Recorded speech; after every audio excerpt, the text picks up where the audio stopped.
and we're going to go right into our breakout session here. I'm just pulling up my notes. Bear with me.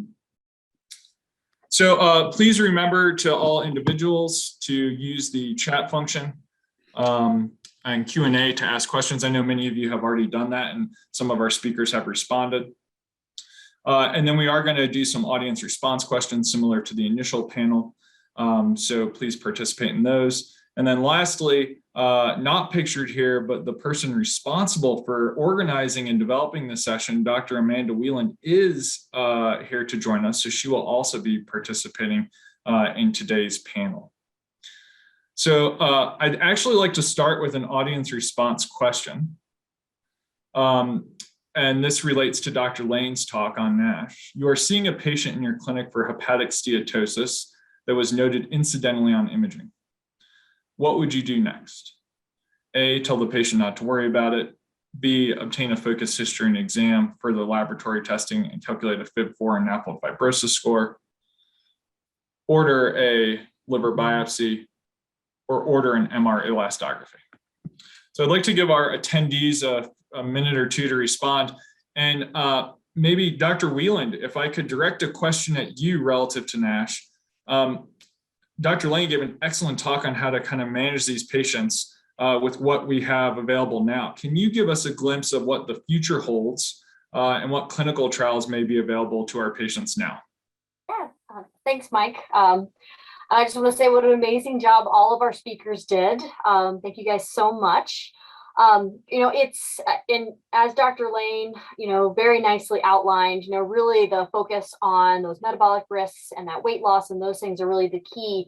But we do have these high risk patients like that first one that she showed, that a young person with, fibrosis, and that's who we worry about. And we hope that we'll have pharmacologic intervention in the future.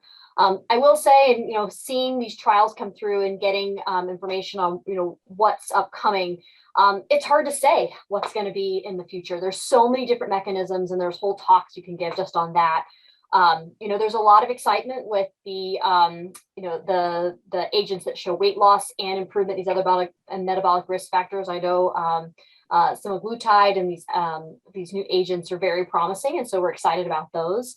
Right now, what I would say is that, sending any of these high-risk patients, these especially young individuals with fibrosis, to us, and then we can work on if they're a candidate for any of our clinical trials that look at all these different types of mechanisms, because I do think there will be a role for that in the future. So it's hard to say which mechanism will pay out. As soon as we have one that we think is going to be the latest hot agent, it doesn't show promise in the trials, and so we move on to another. But there's literally new things coming out all the time. So hopefully we'll have something exciting in the near future for y'all. Excellent, thank you. All right, and then Christy, could you show our poll? Excellent. So Dr. Lane, exceptional talk. Our audience is batting almost 1,000 here. Could you maybe, Dr. Lane, could you maybe extrapolate on this?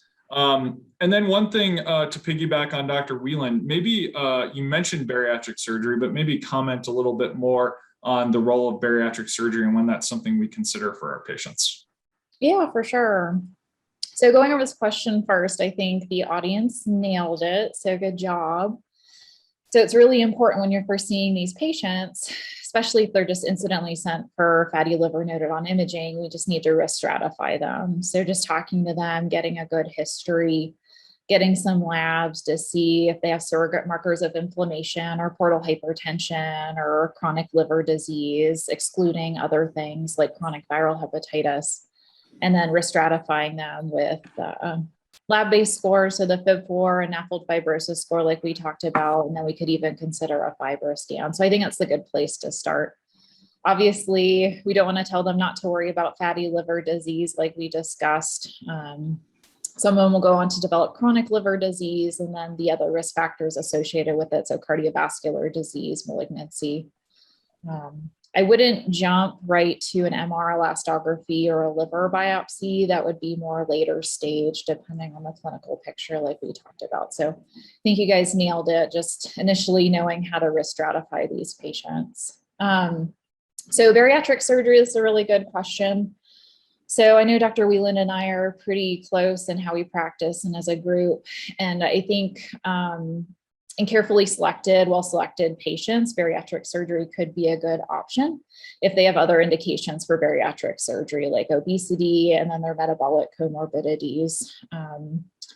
Bariatric surgery does lead to improvement or regression of the actual metabolic risk factors for fatty liver disease. It leads to improved overall survival, reduced risk of malignancy, cardiovascular disease. So those two main things that lead to reduced overall survival in fatty liver patients. So those are obviously benefits.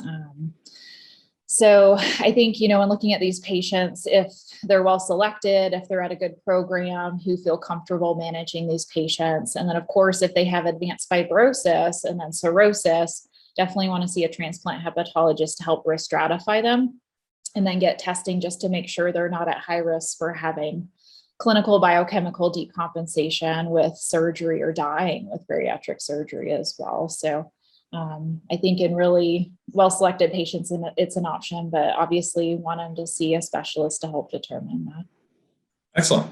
Thank you. All right. Let's move on to another audience response question, and then I'm going to interject a question here. And this is from Dr. Jackson's talk. At what MELD score should a patient be referred for transplant? The options are first diagnosis of cirrhosis irrespective of MELD, MELD 12 with ascites, MELD 15, or MELD 20 to be competitive for organs. And Dr. Jackson, while we're accumulating responses, you mentioned MELD 3.0, and there was a question from the audience about how that should be incorporated.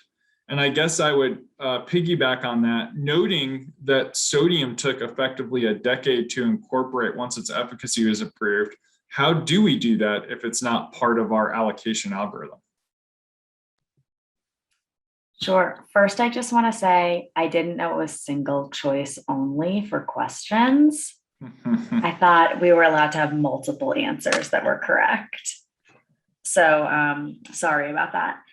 The second thing about MELD 3.0, I understand what you're getting at. So, and there was another question in the chat about disparities in liver transplantation. The history of liver transplantation, we are, charged with distributing organs in a fair and equitable way, and yet we're working within imperfect systems.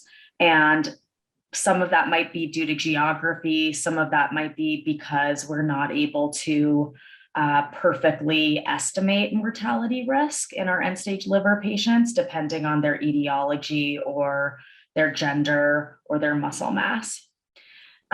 What I would propose with something like MELD 3.0, first is just to bring awareness that we have had this term that we've used for a long time when you as a referring physician know your patient is sicker than their MELD. And we list a patient knowing that they're sicker than their MELD. What does that really mean? There are ways to quantify that. So we know that females are underrepresented. We know that people with low muscle mass are underrepresented. We know that degree of portal hypertension may predict mortality, but not be adequately reflected in the MELD. And so that is just giving you a tool to say, hey, I have a more quantifiable way to show you that this person is sicker than their MELD. So it would really translate to earlier referral, us listing people earlier, knowing that they have a significant risk of decompensating and getting a higher MELD score, and being much more aggressive with living donor liver transplantation. The other thing that we didn't talk about today are access to other types of organs. The University of Colorado is really aggressive in terms of finding the right organ for the right patient. Classically, organs that were deceased by cardiac death might have been considered to be higher risk or to have more risk of post-transplant complications, but there are a lot of innovative ways that our team is helping to make sure that those organs have excellent post-transplant outcomes also. And it's really benefiting people that have lower MELD scores and were traditionally considered to be less competitive. So I think that it's giving you a tool to say this person is sicker than their MELD. I can quantify this, and let's be more aggressive in terms of listing them. Excellent. And then Christy, could you share our answers? All right, excellent. So Dr. Jackson, do you want to give your interpretation here of all of the above? Yeah, we are always happy to help manage anybody with cirrhosis. And I actually really like meeting people early to teach them about cirrhosis and the potential complications to look out for, and the indications for transplant. And the earlier we meet them, the earlier we're able to talk about, if alcohol is the etiology of liver disease, establishing with a counselor and showing that they're having negative screens, or the earlier we're able to teach them about the transplantation process and even just navigating the campus and our horrible parking situation. It's just, these are things that people really are really struggles for people. And Dr. Jackson, I'd like to ask one more question. You mentioned, kind of alluded to disparity in how we allocate organs. Could you talk just a little bit about, I think a lot, given our geographic region, there's, I think, disparities just in even getting patients to be evaluated. And I think a lot of times referring providers are worried about lack of resources, but could you maybe talk about how maybe seeing us can help facilitate resource engagement and that sort of thing? Yeah, and we really recognize, I think, that we're a catchment for such a huge area and multiple states. I think we're so lucky that Colorado has Medicaid expansion and that we're able to offer transplant to a lot of people who might not be offered transplant in other places. The earlier that people see us, probably the earlier they're able to recognize the distance and what it's like and start to develop a trusting relationship with us. And the earlier we're able to recognize, are there financial constraints? Are there any ways to help with that?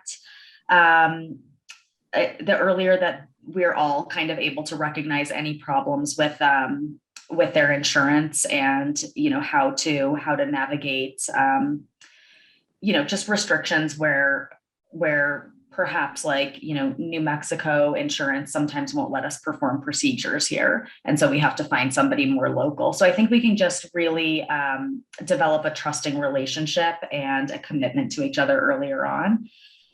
In terms of disparities, we are, as a group, really focused on outreach right now. And there's a new hepatologist, Dr. Kalra, who's joining us, who's specifically focused on outreach. And I think that is such an amazing opportunity for him to connect with people and to see just who would really benefit from meeting us early. And so I really hope that that will help a lot of these patients. In terms of geography also, overall as a country, UNOS has been trying to redistrict for a long time. And I think that there's a really well-intentioned effort to fix some of that stuff, but it doesn't always translate perfectly. We have a large experience with non-directed donors here also. So a non-directed donor is a person who's totally healthy that wants to donate to somebody in need without knowing of an intended recipient. And Colorado just seems to be a really unique place in that there's a lot of these people that have come forward at our transplant center. And we are actually seeing those people specifically help with disparities to transplant. So it doesn't fix a referral issue. It doesn't fix geography issues, but once you're on the list, we know that those petite females are underrepresented by their MELD score. And we also know we have a close relationship with the Children's Hospital. We know that people who are younger than 2 years old have major size discrepancies with the organs that they're being offered, and so are really underrepresented and at more risk of mortality on the wait list. And these non-directed donors have really been able to help a lot of those people. And so I think, just because MELD isn't reflecting how sick you think your patient is, there are a lot of creative opportunities to help people. Excellent. Thank you. All right, let's move on to our next audience response question. And this is from our last talk. We recognize that both chronic liver disease and severity of hepatic decompensation in patients with cirrhosis has been associated with increased mortality in patients with COVID. Which of the following specific chronic liver diseases is a strong predictor of mortality in COVID-19? A, alcohol-associated liver disease, B, autoimmune hepatitis, C, chronic hepatitis C, or D, PSC. Give you all a moment there. And I guess, Dr. Foreman, could you maybe, while we're responding to this question, I'm curious to hear your take on how telehealth has been integrated into your practice and whether you view that as good, bad, or indifferent. I think on the one hand, it's been really great because especially for follow-ups when you don't necessarily need to see them and it's more discussing labs. I do think that being able to see patients, for example, in New Mexico and Wyoming has increased access. The one thing that I've had a little bit of an issue with is I think for a new patient that's being referred to see if they're a candidate for transplant, seeing the patient actually is really helpful. It allows us to really assess how frail they are, can they move around the room? And I feel like you just don't get that as much in telehealth. So I think for a new patient visit, if it's something simple like abnormal liver tests, I think telehealth is great. For some of the sicker MELD patients, I think personally seeing them in person is much more advantageous. Excellent, thank you. Mike, well, I'm going to ask you a question. Okay. Because it did come up for one of your chats.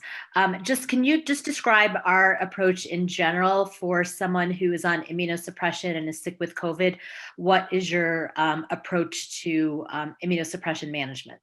Yeah, that's a great question. I believe I saw that question. It came from one of our former trainees, Dr. Josh Turkeltaub, who I welcome today. I think for us, if patients are managed in the outpatient setting in general, whether they are pre-transplant autoimmune hepatitis patients or post-transplant liver transplant recipients, mild COVID managed in the outpatient without oxygen requirement generally does not require dose reduction.